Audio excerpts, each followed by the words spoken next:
आज की इस क्लास में सभी भक्तों का स्वागत है। अभी हम कीर्तन से स्टार्ट करेंगे। जय राधा माधव कुंज बिहारी, जय राधा माधव कुंज बिहारी, जय गोपीजन वल्लभ गिरिवरधारी, जय गोपीजन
गौर प्रेमानंदे हरि हरि बोल। हरे कृष्णा। आज की इस क्लास में सभी भक्तों का स्वागत है। अभी मंगलाचरण से स्टार्ट करेंगे। ॐ अज्ञानतिमिरन्दस्य ज्ञानाञ्जनशलाकया चक्षुरुन्मिलितं येन तस्मै श्रीगुरुवे नमः। श्रीचैतन्यमनोभीष्टं स्थापितं येन भूतले स्वयं रूप कदा मह्यं ददाति स्वपदान्तिकम्। वन्देऽहं श्रीगुरु श्रीयुतपदकमलं श्रीगुरुं वैष्णवांश्च श्रीरूपं साग्रजातं सहगणा रघुनाथान्वितं तं सजीवं साद्वैतं सावधूतं परिजनसहितं कृष्णचैतन्यदेवं श्रीराधाकृष्णपादान् सहगणा ललिता श्रीविशाखान्वितांश्च। नमो विष्णुपदाय कृष्णपृष्ठाय भूतले श्रीमते भक्तिवेदान्त स्वामिनिधि नामिने। नमस्ते सरस्वती देवे गौरवाणी प्रचारिणे निर्विशेष शून्यवादी पाश्चात्यदेशतारिणे। वाञ्छाकल्पतरुभ्यश्च कृपासिन्धुभ्येव च पतितानां पावनेभ्यो वैष्णवेभ्यो नमो नमः। जय श्री कृष्ण चैतन्य प्रभु नित्यानंद श्री अद्वैत गदाधर श्रीवासादि गौर भक्तवृंद। हरे कृष्ण कृष्ण कृष्ण हरे हरे, हरे राम राम राम हरे हरे। ओम नमो भगवते वासुदेवाय। ओम नमो भगवते वासुदेवाय। ओम नमो भगवते वासुदेवाय। नारायणं नमस्कृत्य नरं चैव नरोत्तमं देवीं सरस्वतीं व्यासं ततो जयमुदीरये। नमस्ते भद्रेषु नित्यं भागवत सेवया भगवते उत्तम श्लोके भक्तिर्भवति नैष्ठिकी। कृष्णाय वासुदेवाय देवकी नंदनाय च नंद गोपकुमाराय गोविन्दाय नमो नमः। सर्ववेदान्तसारमे श्रीभागवतं इष्यते तत्प्रसादात्तस्य नान्यत् प्रसादते क्वचित्। आराध्यो भगवान् ब्रजेश तनयस्तनधाम वृन्दावम्। रम्या काचिदुपासना जगद्गुरुवरेण्या कल्पिता। श्रीमद्भागवतं प्रमाणम् अमलं प्रेमकुमारतमः। श्रीचैतन्यमहाप्रभुमतमिदं तत्रादरो न भवति। मूकं करोति वाचालं पङ्गुलङ्घ्यते गिरिं यत्कृपातमं वन्दे परमानन्दमाधवम्। हरे कृष्ण।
हरे कृष्णा। आज की इस क्लास में सभी भक्तों का स्वागत है। कल हम श्रवण कर रहे थे श्रीमद् भागवतम के 10वें स्कंद के 9वें अध्याय से श्रवण कर रहे थे, जिसमें माता यशोदा द्वारा कृष्ण को बांधा जाना होता है।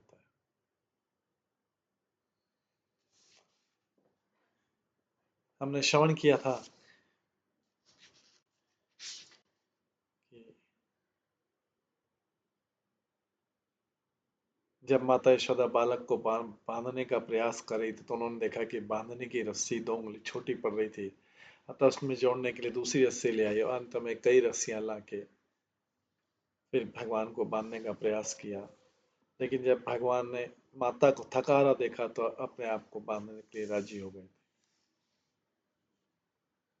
महाराजा परीक्षित, शिव जी, ब्रह्मा जी, तनेन्द्र जैसे महान उच्च देवता समेत ब्रह्म संपूर्ण ब्रह्मांड भगवान के वश में है। श्री भगवान का एक दिव्य गुण है कि वे अपने भक्तों के वश में हो जाते हैं। ये बात इसी कृष्ण लीला द्वारा दिखाई गई।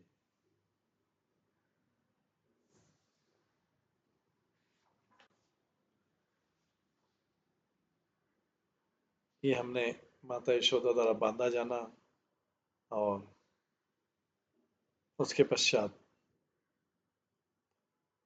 भगवान कृष्ण का उस बांधी हुई अवस्था में यमला अर्जुन का उद्धार करना हमने श्रवण किया था। और उसके पश्चात यमला अर्जुन वृक्ष का उद्धार नामक 10वां अध्याय हमने श्रवण किया था। उसमें नारद जी ने किस प्रकार से यमला अर्जुन वृक्षों को श्राप दिया था। जो नल कुबेर और मणिग्रीव थे, इन दोनों जो कुबेर के पुत्रों को श्राप दिया कि वो जाके नंद महाराज के आंगन में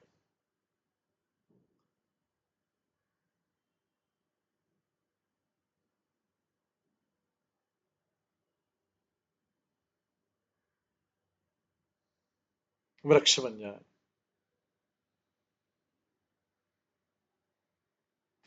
ये हमने सुना था। नारद मुनि ने तो परीक्षित महाराज ने पूछा था, प्रश्न पूछा था कि क्यों श्राप दिया था। तो सुखदेव गोस्वामी कथा सुनाते हैं कि कुबेर के पुत्रों को गर्वित हो गए थे, मदिरा पान किया, उन्होंने नारद मुनि का सम्मान नहीं किया और इस प्रकार से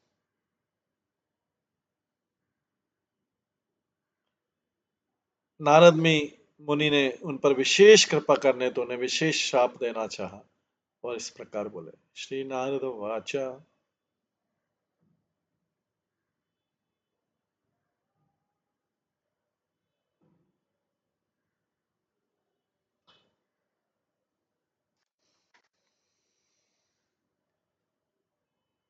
नहीं अन्य जुषच्चोष्यान बुद्धि भ्रंश रजो गुण श्रीमदातभिजात्यादि यत्र स्त्रीद्युतम आसवः।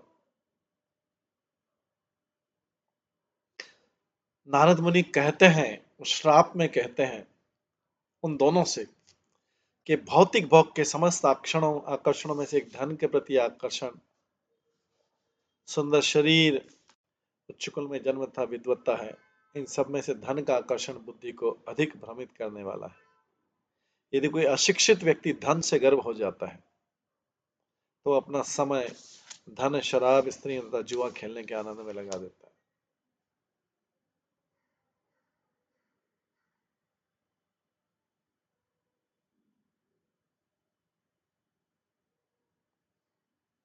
जब कोई अशिक्षित व्यक्ति धन से गर्वित हो जाता है तो अपना सारा धन शराब, स्त्रियों तथा जुआ खेलने के आनंद में लगा देता है। तात्पर्य प्रकृति के तीनों गुणों सतोगुण, रजोगुण तथा तमोगुणों में से लोग रजोगुण तथा तमोगुण विशेष रूप से रजोगुण द्वारा संचालित होते हैं। रजोगुण से संचालित होने पर मनुष्य इस भौतिक जगत में अधिकाधिक लिप्त होता जाता है। इसलिए मानव जीवन रजो तथा तमोगुण का दमन करने और सत्वगुण को वर्धित करने के लिए मिला है।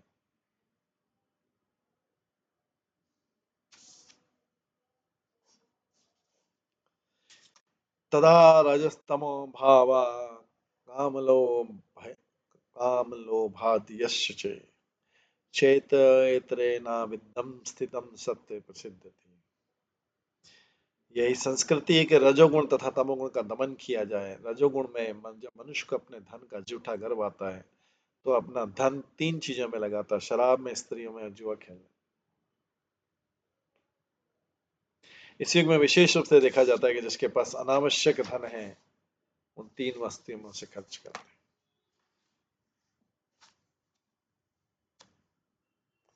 पाश्चात्य सभ्यता में धन में अनावश्यक वृद्धि के कारण 3 वस्तुएं अत्यंत प्रधान है। नारद मुनि ने मणिगिरी तथा नल कुबेर के विषय में इन सभी बातों पर विचार किया, क्योंकि उन्होंने देखा कि उनके पिता कुबेर के धन पर वे अपने पिता कुबेर के धन पर इतरा रहे।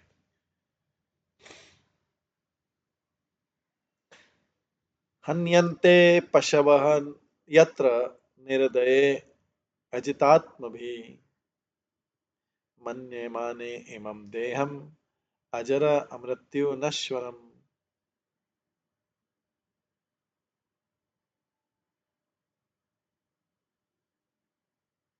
अपनी इंद्रियों को वश में करने में असमर्थ धूर्त लोग अपनी इंद्रियों को वश में करने में असमर्थ धूर्त लोग जिन्हें अपने धन पर मिथ्या गर्व रहता है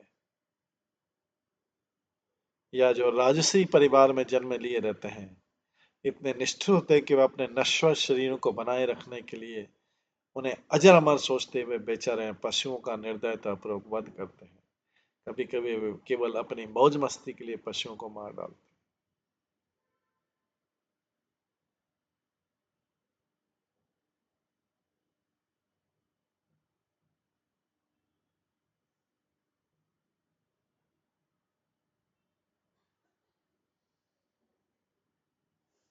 अपनी इंद्रियों को वश में करने में असमर्थ धूर्त लोग जिन्हें अपने धन पर मिथ्या गर्व रहता है या जो राजसी परिवार में जन्म लिए रहते हैं, इतने निष्ठुर रहते हैं कि वे अपने नश्वर शरीर को बनाए रखने के लिए उन्हें अजर अमर सोचते हुए बेचारे पशुओं को निर्दयता पर वध करते हैं।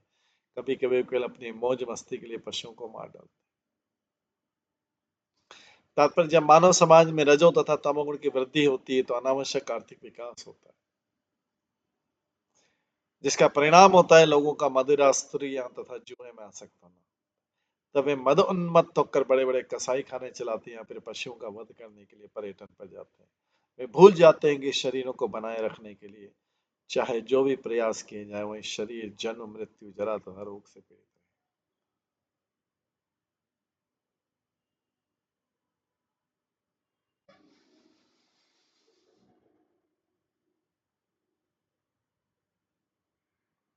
वे मूर्ख एक के बाद एक पाप कर्म करते जाते हैं। दुष्कृति होने के कारण वे प्रत्येक हृदय में वास करने वाले परम नियंता के अस्तित्व को पूरी तरह से भूल जाते हैं। परम नियंता उनकी हर गतिविधि को देखता रहता है और हर एक को प्रकृति द्वारा निर्मित उपयुक्त शरीर प्रदान करके पुरस्कृत या दंडित करता है। ब्राह्मण्य सर्वभूतानि यंत्रुणानि माया। इस तरह पापी व्यक्ति विभिन्न शरीरों में स्वतः दंड पाते रहते हैं।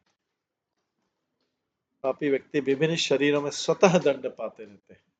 इस दंड का मूल कारण है कि जब मनुष्य अनावश्यक रीति से धन का संचय करता है, अनावश्यक रीति से धन को प्राप्त करता है, गलत तरीके से धन को प्राप्त करता है, तो अधिक पतित होता जाता है और उसे ज्ञान नहीं रहता कि उसका धन अगले जन्म में मृत्यु के साथ समाप्त हो जाएगा।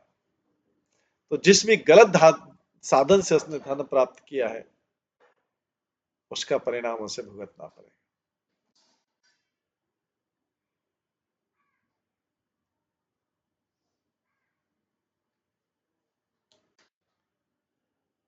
गलत शासन से धन प्राप्त करने की बजाय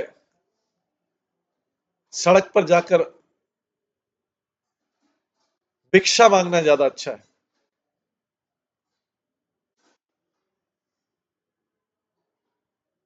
उसकी बजाय मंदिर में भिक्षा मांगना ज्यादा अच्छा है।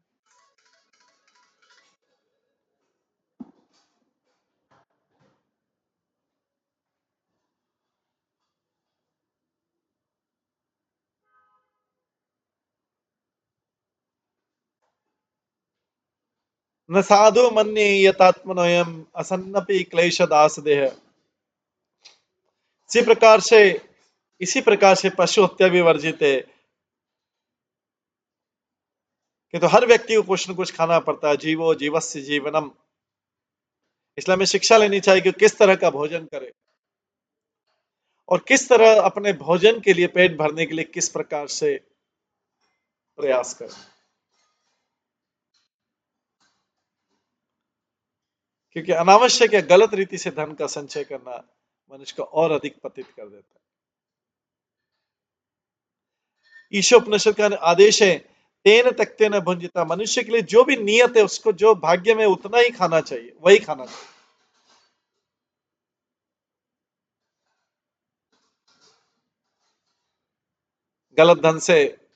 गलत तरीके से धन प्राप्त करके खाना या भिक्षा मांग के भी खाना, ये भी उचित उपाय नहीं। उसके लिए जो नियत है, जो भाग्य में है, वही खाना और उतना ही खाना चाहिए। भगवत गीता में भगवान कहते हैं, पत्रम पुष्पम फलम तोयामि यो मे भक्त्या प्रयच्छति तदहम भक्ति प्रथम अस्नामि प्रत्यय प्रेतात्मना। और भगवान को समर्पित करने के लिए भी कोई धन की जरूरत नहीं है। कई बार लोग एक जगह से धन मांगते हैं, दूसरी जगह दान में देते हैं। ऐसे दान से क्या फायदा? ऐसे दान से क्या फायदा? एक जगह से धन लेके दूसरी जगह उसको दान देते हैं, वो अपना दान तो हुआ नहीं, वो स्वयं का दान तो हुआ नहीं, वो तो किसी और के धन को आपने पहुंचा।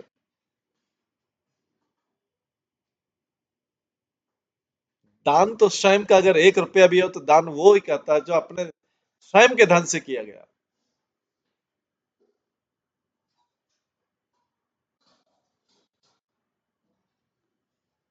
क्योंकि भगवान स्वयं बोल रहे, यदि कोई मुझे भक्ति तथा प्रेम से एक पत्ती दे दे, भगवान तो पत्ती देने को, तो फिर भगवान कौन सा दान स्वीकार कर रहे हैं?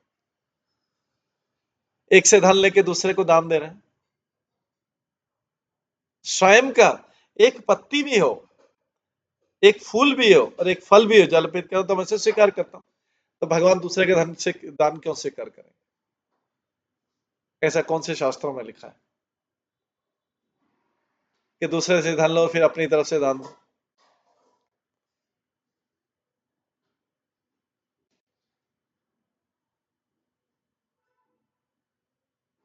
दूसरे के धन से दान दिए तो पूरा पुण्य दूसरे को मिलेगा।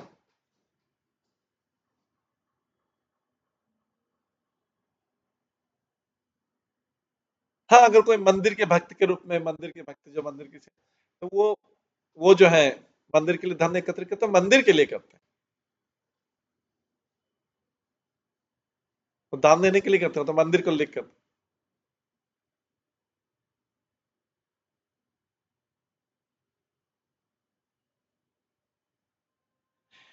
इसलिए भक्त तो भगवान को तो चाहिए, केवल पत्ती चाहिए या फूल चाहिए या फल चाहिए, जल चाहिए।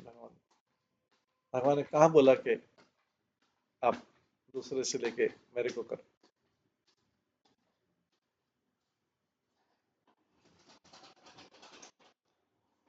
इसलिए भक्त कभी कोई भी वस्तु नहीं खाता जिसके लिए बेचारे पशुओं के लिए कसाई घर स्थापित करना पड़े। प्रत्युत भक्तगण कृष्ण का प्रसाद ग्रहण कर तेन तकते न भंजिता। कृष्ण कहते हैं, पत्रम पुष्पम फलम तो यहाँ पर मनुष्य के लिए पशु भोजन की संस्तुति कभी नहीं की जाती। प्रत्येक मनुष्य को कृष्ण प्रसाद लेने की संस्तुति की जाती है।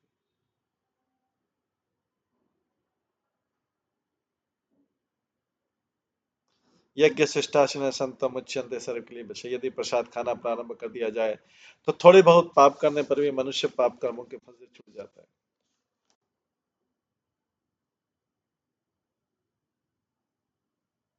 देव संगीतम अपि अन्ते।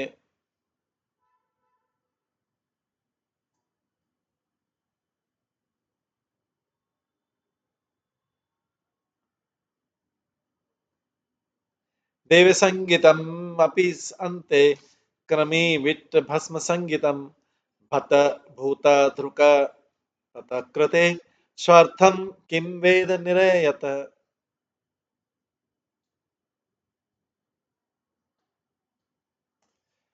देव संगीतम अपि, जीवित रहते हुए मनुष्य अपने को बड़ा आदमी, मंत्री, राष्ट्रपति या देवता सोचते अपने शरीर पर गर्व कर सकता है, किंतु वो चाहे जो भी हो, मृत्यु के बाद उसका शरीर कीट मल या राख में परिणत हो जाता है।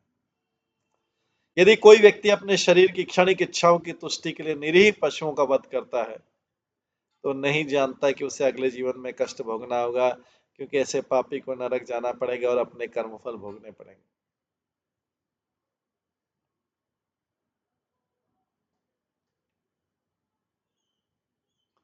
जीवित रहते मनुष्य का अपने को बड़ा आदमी, मंत्री, राष्ट्रपति या देवता सोचते अपने शरीर पर गर्व कर सकते, किंतु चाहे जो भी हो, मृत्यु के बाद उसका शरीर कीट मल या राख में परिणत हो जाता है। यदि कोई व्यक्ति अपने शरीर की क्षणिक इच्छाओं की तुष्टि के लिए निरीह पशुओं का वध करता है, तो नहीं जानता कि उसे अगले जीवन में कष्ट भोगना पड़ेगा, क्योंकि ऐसे पापी को नरक जाना पड़ेगा और अपने कर्म फल भोगने पड़ेंगे।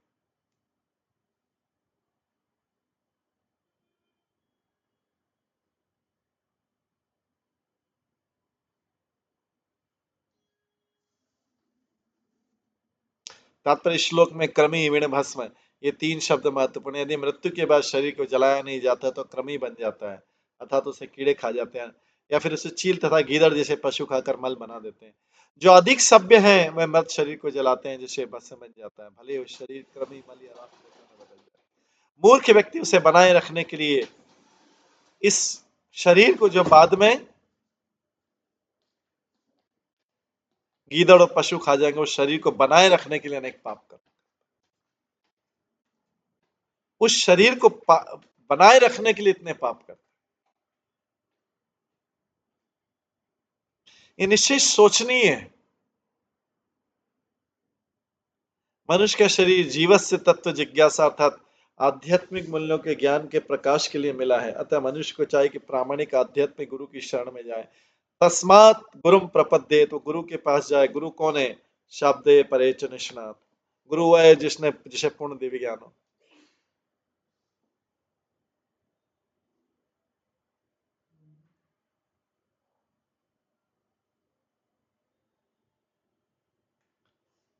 आध्यात्मिक गुरु के पास गए बिना मनुष्य अज्ञान में रहना जानता है। आचार्य बन पुरुष हो वेदा, जब कोई आचार्य द्वारा नियंत्रित रहता है अर्थात आचार्यमान होता है, तो उससे जीवन विषय पूरा पूरा ज्ञान रहता है। किंतु जब वह रजो तथा तमोगुण द्वारा संचालित रहता है तो किसी बात की परवाह नहीं करता। जब कोई व्यक्ति रजो और तमोगुण द्वारा संचालित रहता है, उसमें पागल रहता है, तो किसी बात की परवाह नहीं करता, उल्टे मूर्ख पशु की भांति अपने जीवन को संकट में डालकर कर्म करता है।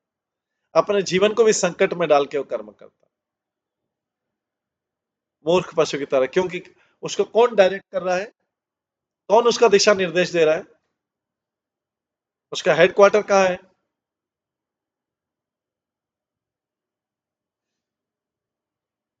उसका हेडक्वार्टर रजो तथा तमोगुण द्वारा संचालित।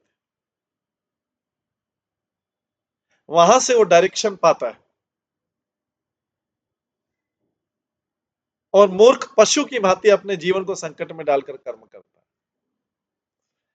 फल तो एक न एक कष्ट भोगता है। न ते विदु स्वार्थ गति विष्णु, ऐसा मूर्ख व्यक्ति यह नहीं जानता कि उस शरीर को पाकर किस प्रकार अपने आप को ऊपर उठाया जाए। उल्टे पाप कर्मों में लिप्त होकर नीचे नीचे नीचे की ओर नारकी जीवन में फंसता जाता है। कि उसको संचालन कौन कर रहा है? उसको डायरेक्शन देने वाला कौन है? जो स्वयं रजो और तमोगुण द्वारा संचालित। जो व्यक्ति स्वयं रजोगुण तमोगुण, तो किसी को डायरेक्शन कैसे, किसी को नरक में ही डाल सकता है, ऊपर तो उठा नहीं सकता है।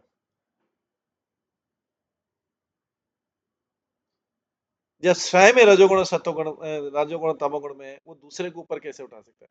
दूसरे को तो धक्का ही देगा वो नीचे। वो नहीं जानता कि शरीर को पाकर किस प्रकार आपको पटा। उल्टे पाप कर्मों में स्वयं भी लिप्त रहता है और दूसरों को भी लिप्त करता है, नीचे नीचे के नारकी जीवन में फंसता जाता है।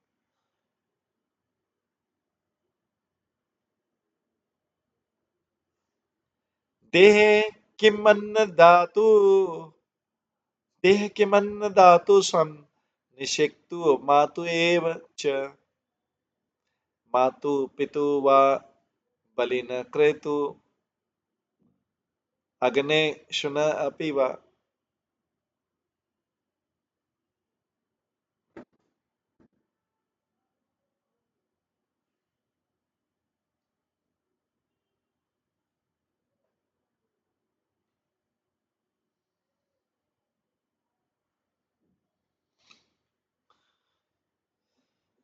जीवित रहते हुए शरीर उसके अन्नदाता का होता है या स्वयं का अथवा माता पिता का या नाना का?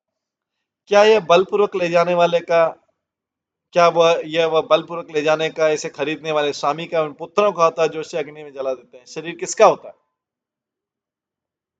और यदि शरीर जलाया नहीं जाता तो क्या यह उन कुत्तों का होता है जो इसे खाते हैं? आखिर इतने सारे दावेदारों में असली दावेदार कौन है?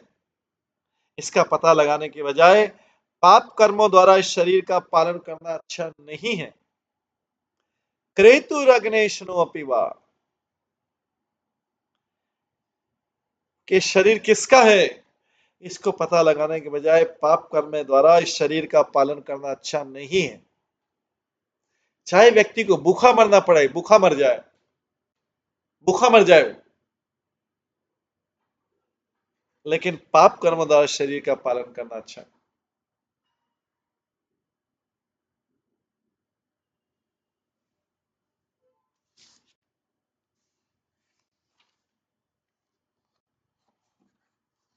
एवं साधारणं देहम अव्यक्त प्रभाव अप्ययम क विद्वान आत्मसात कृत्वा हंति जंतुन हृदयस्तः।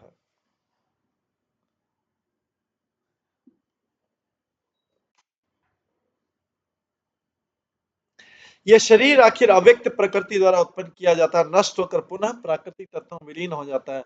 अतः ये सबों का सर्वसामान्य गुण है। ऐसी परिस्थिति में जो धूर्त होगा, मूर्ख होगा, वही इस संपत्ति को अपनी होने का दावा करेगा, शरीर रूपी संपत्ति, और उसे बनाए रखने के लिए, इस शरीर को बनाए रखने के लिए, अपनी इच्छाओं की तुष्टि के लिए अनेक प्रकार के पाप कर्म करता रहेगा। केवल मूढ़ व्यक्ति ऐसे पाप कर्म कर सकता है, जो मूर्ख है वही ऐसे पाप कर्म कर सकता है, शरीर को पाप कर्म के द्वारा बनाए रखने के लिए।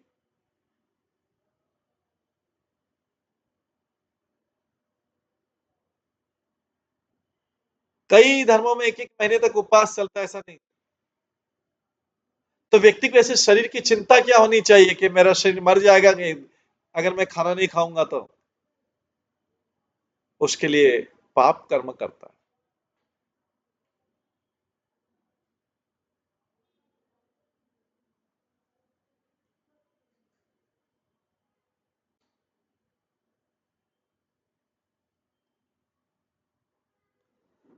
क्योंकि प्रश्न उठता है कि ऐसे शरीर को बनाए रखे करेगा क्या वो?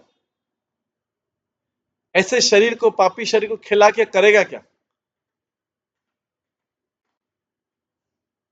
ऐसे शरीर को पाल के करेगा क्या? क्या प्राप्त कर लेगा वो?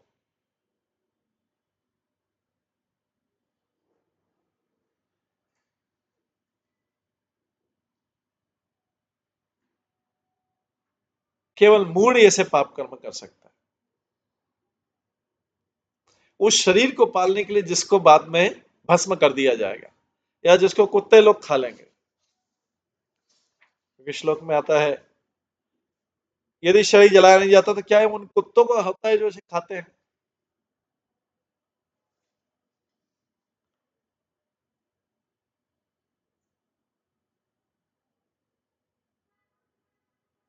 तात्पर्य नास्तिक लोग ही हो सकते हैं जो आत्मविश्वास नहीं करते, क्योंकि जो आत्मविश्वास नहीं करते उनको पता है कि बस शरीर को किसी तरीके से पालना है, केवल शरीर को पालना है, वही उनके जीवन का उद्देश्य है। कहीं से भी चोरी करो, डकैती करो, लूटो, धोखा दो, असत्य बोलो, कुछ भी करो, शरीर को पालो। उस शरीर को पालने के लिए जो बाद में कुत्ते खाएंगे या फिर जला दिया जाएगा।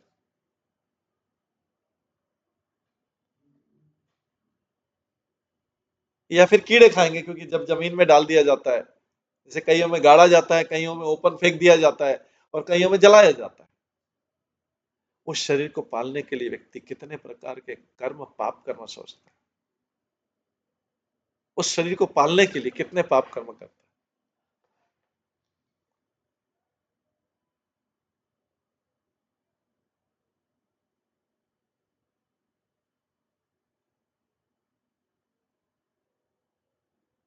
क्योंकि उसको आत्मा में विश्वास नहीं है। उसको ये पता नहीं कि आत्मा पुनः दूसरा शरीर लेगा और ये सारे कष्टों को फिर से भोगेगा, बच नहीं सकता कष्ट। कई बार कोई मूर्ख जो संबंधी मित्र होते हैं, उसको बोलते हैं पाप कर लो, पाप कर लो, अभी तो खाओ, ये शरीर को चलाओ। ये मूर्ख उसको जो ज्ञान देने वाले ये नहीं चलाते कि शरीर को फिर से ले, आत्मा फिर से दूसरा शरीर लेगा, तो कहां से बचेगा वो पाप कर्मों से। इसका मतलब है कि जो मूर्ख सलाह दे रहे हैं वो भी आत्मा के ज्ञान को नहीं जानते। जैसे वो एक मूर्ख व्यक्ति दूसरे मूर्ख व्यक्ति को ज्ञान देता है, क्योंकि पहला मूर्ख व्यक्ति भी रजोगुण तमोगुण के प्रभाव में वो दूसरे व्यक्ति को ज्ञान दे रहा है। अरे अभी तो खाओ, आगे देखा जाएगा, अभी तो खाओ, मैं तुमको कहीं से भी चोरी करके लाके दूंगा, डकैती डाल के लूट के लाऊंगा, मैं तुम्हारे लिए धन अरेंज करूंगा,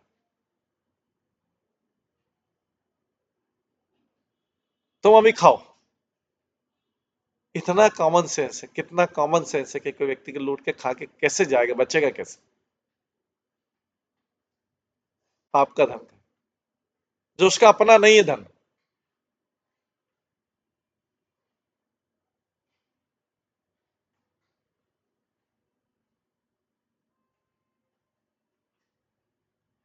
तो कौन ऐसा कर सकता है, जो नास्तिक लोग, जो आत्मा विश्वास नहीं कि आत्मा को पुनर्जन्म लेना पड़ेगा।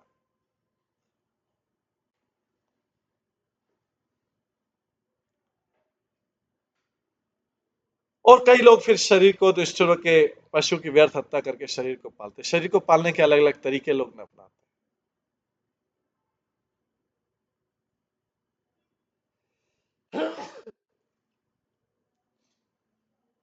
शरीर तो पदार्थ के संयोग की अभिव्यक्ति है, कुछ केमिकल्स को मिला के, प्रारंभ में कुछ भी नहीं था किंतु पदार्थ के संयोग जिसका अस्तित्व हुआ, जब पुनः जब संयोग छिन्न भिन्न हो गया तो शरीर का अस्तित्व नहीं रहेगा। आदि शरीर में कुछ नहीं था और अंत में भी कुछ नहीं रहेगा। फिर जब व्यक्त रूप में आता है तो क्यों पाप कर्म करा जाए, शरीर को पालने के लिए क्यों किया जाए।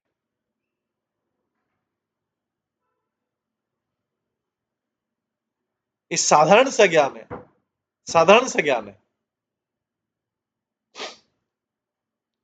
कोई जब तक कोई धूर्त न हो तब तक ही ऐसा कर पाएगा वो, कि पाप कर्म शरीर को पालेगा। इसका मतलब धूर्त है, महाधूर्त है।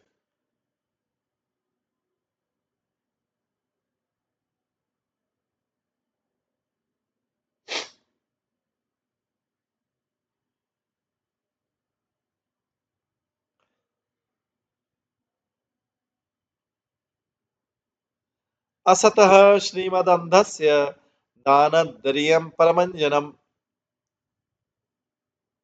आत्मोपमेन आत्मोपमेन भूतानि दरिद्र परमीक्षते। नास्तिक मूर्ख तथा धूर्त धन के मद के कारण वस्तुओं को यथारूप में नहीं देख पाते, उनकी आंखें खुली नहीं रहती, देख नहीं पाते। अतः उन्हें दरिद्र बनाना ही सर्वोत्तम काजल है। भागवतम बोल रहा है, ऐसे धनी व्यक्ति को दरिद्र बनाना ही काजल है, उसकी सही औषधि को उसका दरिद्र बना दो,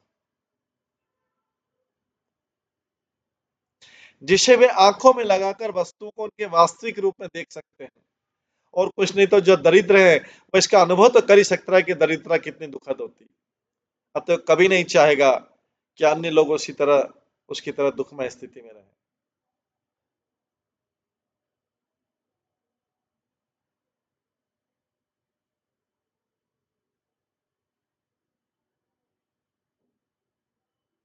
तो तात्पर्य में आज वे लोग जो पहले दरिद्र थे, अपने धन का सदुपयोग परोपकार के कार्यों में, यथा अशिक्षितों के लिए स्कूल खोलने तथा रोगियों के अस्पताल खोलने में करना चाहते हैं, जो पहले दरिद्र थे।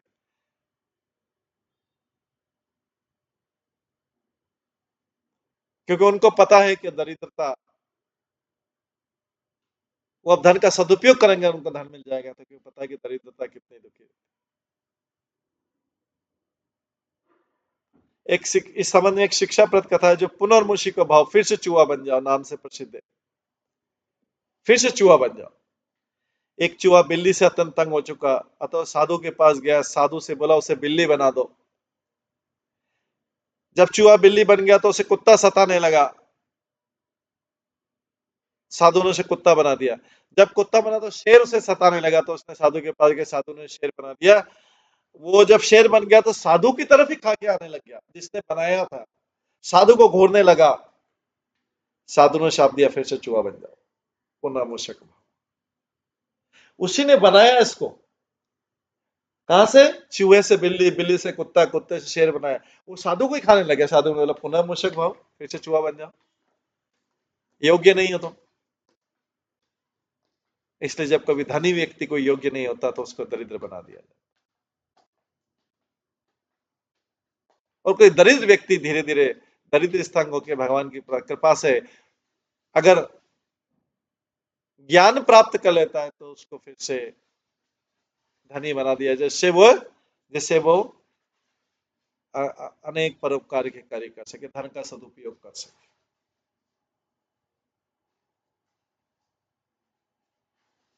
ऐसी बात सारे विषय में चल रही है। मनुष्य कभी ऊपर आता है तो कभी नीचे जाता है, कभी चूहा बन जाता है तो कभी शेर बन जाता है, फिर शेर से वापस को चूहा बना दिया जाता है, क्योंकि शेर बनने योग्य नहीं था।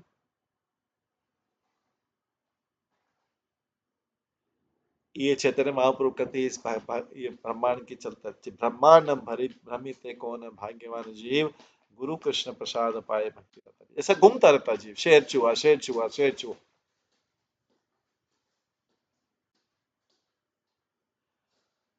लेकिन ऐसे में कोई ब्रह्मांड भ्रमित है कौन, ऐसा कोई भाग्यवान जीव होगा जो गुरु कृष्ण की कृपा प्राप्त करेगा, उसमें भक्ति लता दीजिए। बहुत भाग्यशाली उसमें से, इस चक्र में, शेर और चूहे के चक्र में से निकल जाए कोई। बहुत भाग्यशाली तो उसे साधु की संगति में रहने से भक्ति का बीज मिलता है और उसका जीवन सफल हो जाता है, नहीं तो शेर और चूहे वाले चक्र में फंसा रहता है।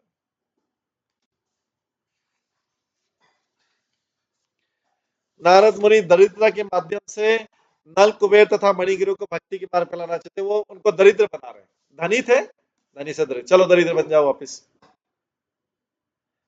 दरिद्रता के माध्यम से नल कुबेर तथा मणिगिरियों को भक्ति के मार्ग, हमने तुमको धन दिया था, तुम धन का दुरुपयोग करने लगे, धन का दुरुपयोग क्यों?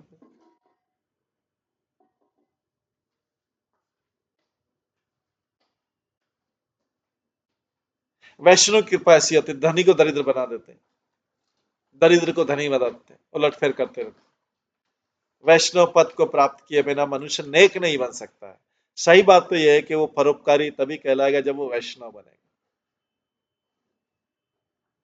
वैष्णव की वैष्णव पद को प्राप्त किए बिना मनुष्य नेक नहीं बन सकता, ना तो उसको अमीर बनने की जरूरत है, ना दरिद्र बनने की जरूरत है, उसको वैष्णव बनने की जरूरत है,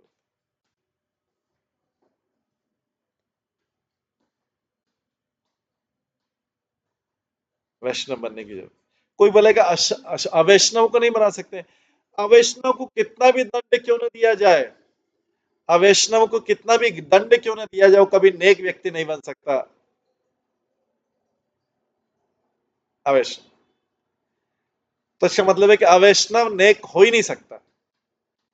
अवैष्णव जो नेक व्यक्ति हो नहीं सकता, अच्छा व्यक्ति हो नहीं सकता वैष्णव। चाहे ऊपर से ऐसा ड्रामा कर ले, ऐसा नाटक कर ले, दया का भाव प्रकट कर ले, या कुछ ऐसे कृपा कर ले, आंखों में आंसू ला दे, कृपा, अवैष्णव व्यक्ति तो कितना भी दंड दिया जाए कभी भी नेक व्यक्ति नहीं बन सकता।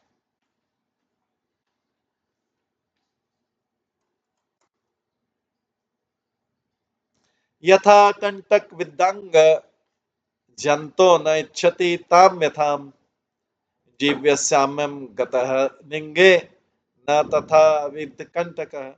जिसके शरीर में कांटे चुभ चुके हों, जिसके शरीर में कांटे चुभ चुके हो, जैसे जिसको दूध का जला छाछ भी फूक फूक कर पीता है। एक बार जो दूध से जल गया, जिसकी जीवा जल गई, वो छाछ को भी, हालांकि छाछ ठंडी है तो उसको भी फूक फूक को पी गया, क्योंकि उसको ऐसा अनुभव हुआ। तो जिसके शरीर में कांटे चुभ चुके हैं, वो दूसरों के चेहरे को ही देखकर उसकी पीड़ा समझ जाता है कि उनके कांटे चुभ रहे हैं।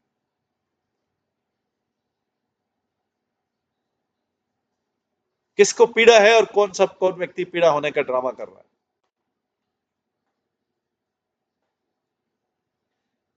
वही अनुभव करते कि पीड़ा सबके लिए एक समान है, या नहीं चाहता कि अन्य लोग इस तरह से कष्ट भोगे, किंतु जिसे कभी कांटे गड़े ही नहीं हो, इस पीड़ा को नहीं समझ सकता।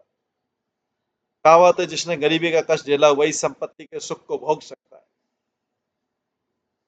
एक अन्य कहावत है, बंध्या की बुझी हुई प्रसव वेदना। बांझ स्त्री को क्या प्रसव की पीड़ा कैसे पता लगी कि बच्चा पैदा करने में क्या पीड़ा होती है, बांझ जिसने कभी बच्चे को जन्म नहीं दिया। वास्तविक अनुभव किए बिना मनुष्य को इस भौतिक जगत में दुख और सुख की अनुभूति नहीं हो पाती। प्रकृति के नियम इसी प्रकार से कार्य करते हैं। यदि किसी ने किसी पशु का वध किया है तो पशु उसी पशु के द्वारा व्यक्ति मारा जाएगा।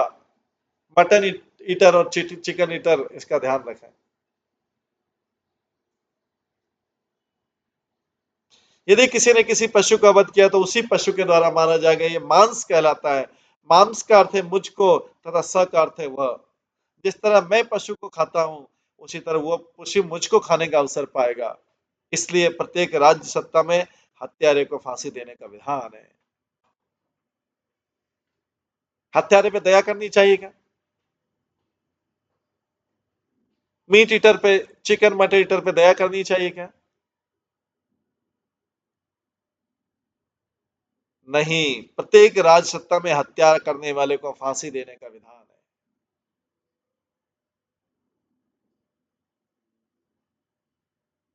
आगे बोलते हैं, दरिद्रो निरह स्तंभ मुक्त सर्व मदे इह कृच्छम यदच्छाया अपनोति ततहि तस्य परम तपः। दरिद्र व्यक्ति को स्वतः तपस्या करनी पड़ती है, क्योंकि उसके पास अपने कहने के नाम पर कोई संपत्ति नहीं रहती। इसी तरह उसकी मिथ्या प्रतिष्ठा समाप्त हो जाती है। वो सदैव भोजन, आश्रय तथा वस्त्र की आवश्यकता अनुभव करता है। अतः देव कृपा से उसे जो भी मिल जाता है उसी से संतुष्ट करना रहना पड़ता है, जो वास्तविक दरिद्र है। अनिवार्यता इसी तरह की तपस्या करना उसके लिए अच्छा है।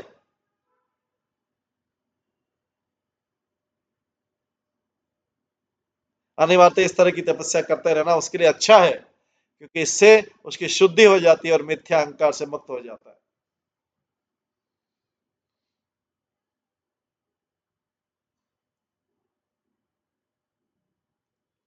तात्पर्य, संत पुरुष भौतिक मिथ्या प्रतिष्ठा से छुटकारा पाने के लिए स्वेच्छा से गरीबी स्वीकार कर लेते। अनेक बड़े बड़े राजा लोग अपने राजसी ठाट बाट छोड़कर वैदिक संस्कृति के अनुसार तपस्या करने के लिए वन में इसलिए चले गए कि वे शुद्ध हो सके। किंतु जो स्वेच्छा से ऐसा नहीं करता, यदि वह दरिद्र बन जाता तो स्वतः तपस्या करने लगता। तपस्या हर एक के लिए श्रेष्ठ करे, क्योंकि इससे भावबंधन से छुटकारा मिलता है। अतः जिसे अपनी भौतिक स्थिति का बहुत गर्व हो, उसको मूर्खता ठीक करने के लिए सर्वोत्तम भाव से दरिद्र बना दिया जाए। दारिद्राय दोषो गुण राशि नाशी। जब मनुष्य दरिद्र हो जाता है, धन, शिक्षा तथा सौंदर्य में उसका मिथ्या अहंकार चूर चूर हो जाता है, और इस तरह राह में लाने पर वो मुक्ति की योग्य बन जाता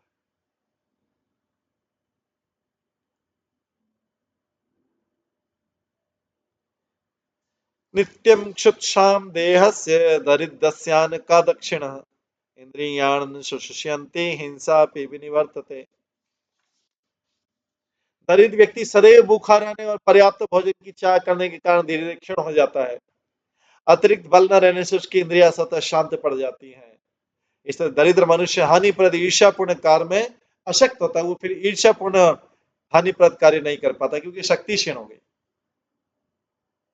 दूसरे शब्दों में ऐसे व्यक्ति को उन तपस्याओं का फल स्वतः प्राप्त होता है जिसे संत पुरुष स्वेच्छा से करते हैं।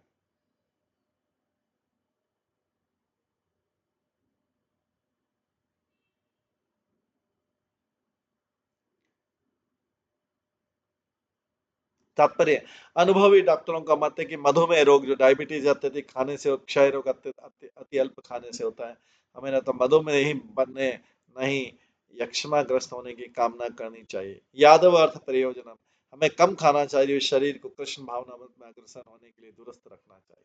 श्रीमद् भागवत में मैंने तो कहा गया, कामस्नेन्द्रिय प्रीतिलाभो जीवते यावता जीवस्य तत्व जिज्ञासा नार्थो यश्च कर्म भी। मानव जीवन का असली कार्य अपने को आत्म साक्षात्कार के लिए स्वस्थ रखना है।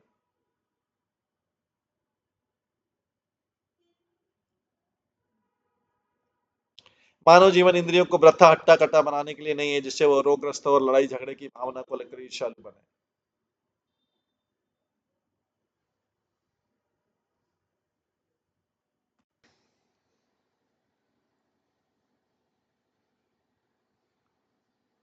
मानव जीवन का असली कार्य आत्म साक्षात्कार के लिए स्वस्थ रखना। मानव जीवन इंद्रियों को वृथा हट्टा कट्टा बनाने के लिए नहीं है, जिससे वो रोगग्रस्त हो, लड़ाई झगड़े की भावना को लेकर ईर्ष्यालु बने। किंतु कलयुग में मानव सभ्यता का इतना विपतन हुआ है कि लोग व्यर्थ ही अर्थव्यवस्था अर्थ अर्थ विकास में वृद्धि करके अधिकाधिक कसाई घर, मदिरालय तथा वैश्यालय खोल रहे हैं। सारी सभ्यता चौपट हो रही। दरिद्रस्यैव युज्यन्ते साधवः समदर्शिनः सद्धि क्षिणोति तमतर्षम तत आरात विशुद्धयति। संत पुरुष दरिद्रों के बिना साथ बिना रोक टोक के घुल मिल सकते हैं, किंतु धनी व्यक्ति के साथ नहीं। दरिद्र व्यक्ति ऐसे साधु पुरुषों की संगति से तुरंत ही भौतिक इच्छाओं से विमुक्त हो जाता है और उसके मन का सारा मेल धुल जाता है। तात्पर्य कहा गया, महाद्विचलनम नृणाम नृणाम गृहिणाम दीन चेतसम। साधु पुरुष या सन्यासी का एकमात्र कार्य कि वो कृष्ण भावना का प्रचार करे। यद्यपि साधु पुरुष निर्धन तथा धनी दोनों को उपदेश देना चाहता है, किंतु निर्धन लोग उनके उपदेशों से धनी लोगों की अपेक्षा अधिक लाभ उठाते हैं। निर्धन व्यक्ति साधुओं का तुरंत स्वागत करता है, उन्हें नमस्कार करता है और उनकी उपस्थिति का लाभ उठाए, किंतु धनी व्यक्ति अपने दरवाजे पर एक बड़ा कुत्ता रखता है, जिससे कोई उसके घर में घुस न सके। वो दरवाजे पर कुत्ते से सावधान लिखी तख्ती टांग देता है और साधु पुरुषों की संगति से कतराता है, जबकि निर्धन जो है उनके लिए अपना द्वार खुला रखता है। तो धनी पुरुष कुत्ता लगा देता है और कुत्ते में से सावधान लिखी तख्ती टांग देता है और साधु पुरुषों की संगति करने से कतराता है, जबकि निर्धन का अपना दरबार खुला रहता है द्वार। इस तरह निर्धन लोग धनी लोगों की अपेक्षा अधिक लाभ उठाते हैं साधु संघ का। नारद मुनि पूर्व जन्म में दासी के निर्धन पुत्र थे, किंतु संत पुरुषों की संगति से बाद में स्वयं सुप्रतिष्ठित नारद मुनि बन गए। यह उनका वास्तविक अनुभव था, इसलिए अब निर्धन व्यक्ति की अवस्था की तुलना धनी व्यक्ति की अवस्था से कर रहे हैं। सतां प्रसंगना मम वीर संविदो भवतिरत्कन रसायन कथा तज्जोषनादा शपवर्ग वर्तमनि श्रद्धारतिर्भक्तिरनुक्रमश्यति।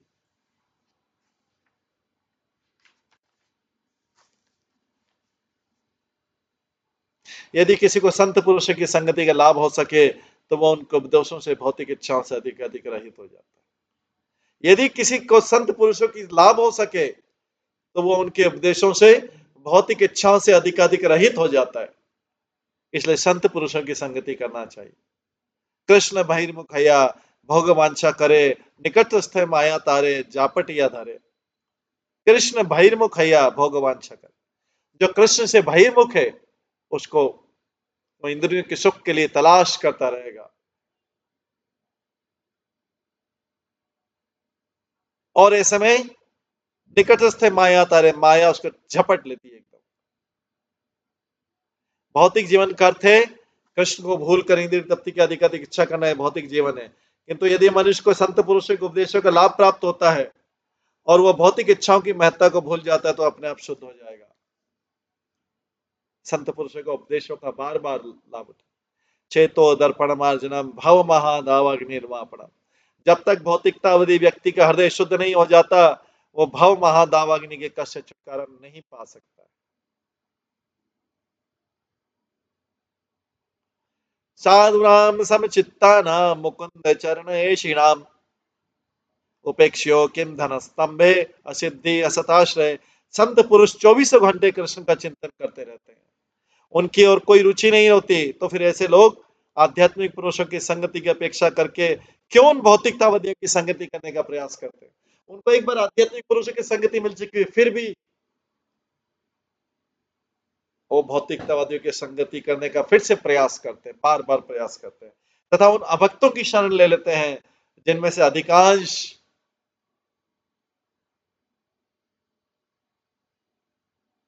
भौतिक धन के अभिमानी और धनी। साधु वह है जो विचलित हुए बिना भगवत भक्ति में लगा रहता है।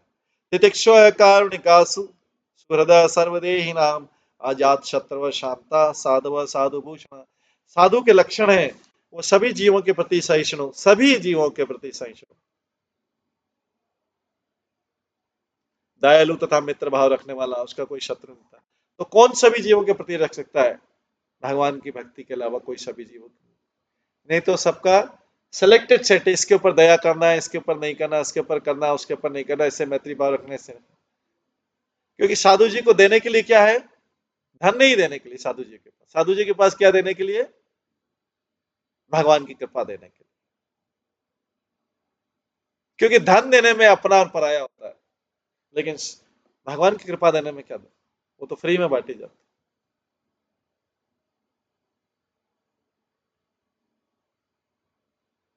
साधु शांत रहता है, शास्त्रों का पालन करने वाले, उसके सारे गुण उदात्त होते हैं। साधु सबू का मित्र रहता है, ईश्वर इतना किस तरीके से मित्र है? सबका आध्यात्मिक मित्र है।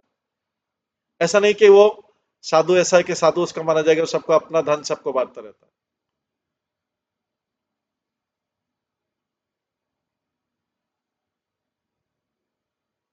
वो भौतिक तरह विक्रेता जो अपना धन को सबको बांटता रहता है, अपने मित्रों संबंधियों को बांटता रहता है।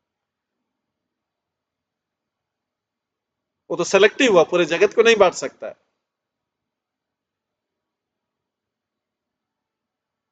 लेकिन भगवान का नाम, भगवान का कृपा सबको बांटा जा सकता है। तो फिर धनी लोग साधुओं की संगति न करके अन्य धनी व्यक्ति की संगति में अपना बहुमूल्य समय क्यों गंवाते हैं? जिन्हें आध्यात्मिक जीवन से वितृष्णा रहे, निर्धन तथा दोनों प्रकार के लोग कृष्ण भावनामृत आंदोलन का लाभ उठा सकते हैं। अतः सबको यही सलाह दी जाती है कि ऐसा क्या करें। कृष्ण भावना आंदोलन के सदस्यों की संगति से आनाकानी से कोई लाभ नहीं होगा। प्रभुपाद बोलते हैं कृष्ण भावनामत आंदोलन के सदस्यों की संगति में से आनाकानी करने में कोई लाभ नहीं होगा। नरोत्तम दास ठाकुर कहते हैं सत्संग छाड़ी केनु असत्य विलास ते कारणे लागिले कर्म बंधन फांस। सत्संग छोड़ के हम कृष्ण भावनामा साधु की संगति छोड़ के इंद्रिय तप्ति में व्यस्त रहने वाले तथा इसी कार्य के लिए धन संचय करने वाले लोगों से संगति करेंगे तो हमारा जीवन चौपट हो जाएगा। असत शब्द अवैष्णव अर्थात जो कृष्ण भक्त नहीं है का द्योतक है। असत लोगों की जो वैष्णव नहीं है,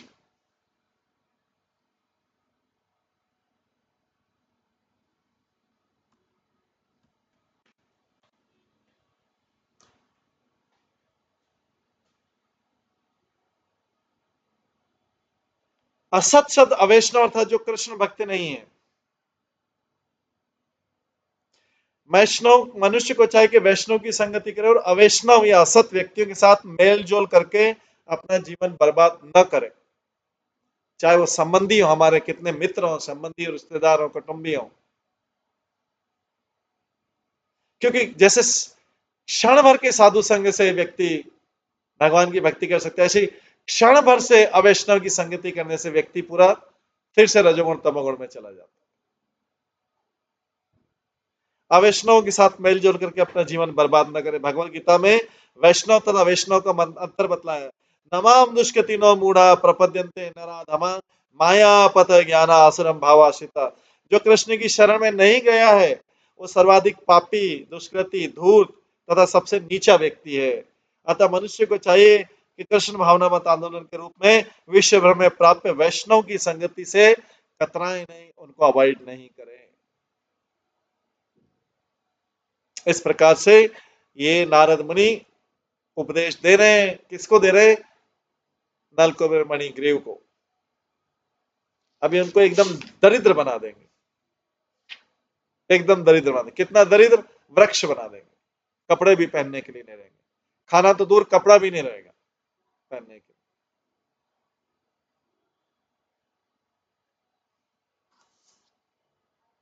तो ये भगवान ने इन्हीं यमला अर्जुन वृक्षों का उद्धार किया। तो अब इस अध्याय को हम यहीं पे विराम देते हैं और उसके आगे का जो है हम कल की क्लास में श्रवण करेंगे। आज की क्लास को यहीं पे विराम देते हैं। सभी भक्तों का बहुत बहुत धन्यवाद। सब भक्तों के लिए एक बार हरे कृष्ण महामंत्र का जप करते हैं। हरे कृष्णा कृष्णा कृष्णा हरे हरे, हरे राम राम राम हरे। श्रीमद् भागवतम महापुराण की जय, श्री प्रभुपाद की जय, सभी भक्त गणों की जय। हरे कृष्णा।